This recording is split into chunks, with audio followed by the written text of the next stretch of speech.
Hello, it's Mark, Big Man in the Woods, your online scout leader, helping you become a better scout leader.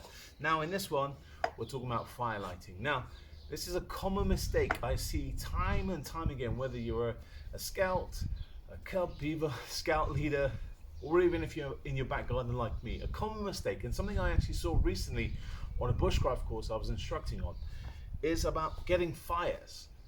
People are so desperate to get their fire going, and this is the most common mistake I see time and time again, and I've repeated it hundreds if not thousands of times, and that is take your time and prepare your wood.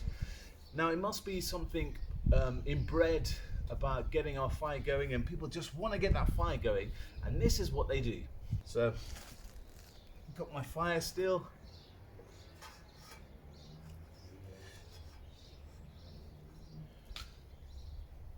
And the trusty cotton wool.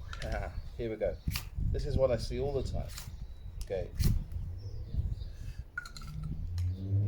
Fire's lit. Can you see the problem so far?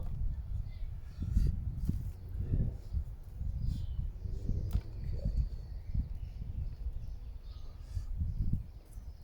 What's the problem? You got it. There's not enough wood. People are so desperate to get this fire.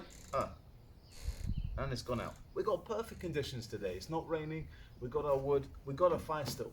But people are so desperate to run and get their fire going that they don't spend the time preparing the wood. Okay, so what my advice is, spend an extra 5 minutes beforehand, grade your wood, and then you're guaranteed to get the fire going. Big Man in the Woods advice, prepare your wood. Do the grading. It might take 5 minutes before. You might be the last patrol or the last leader to get your campfire going. But I guarantee you, if you prepare and grade your wood, you will keep this campfire going longer than anybody else. They'll have to run off into the woods, go and source more wood. But you have taken the time to prepare your wood, and you won't need to run away. It's all here. It's all at hand's grab. You don't have to run into the woods and realize we've run out of tinder, we've run out of logs, because, as I said, you've taken the time before to prepare and grade your wood. That's it. Simple as that. Don't rush. Take your time, and this fire won't go out as long as you've graded your wood and you've got enough wood. And remember, if you think you've got enough wood, you haven't. Times it by 3. Get more wood. Until next time, guys, check out this playlist, and happy camping.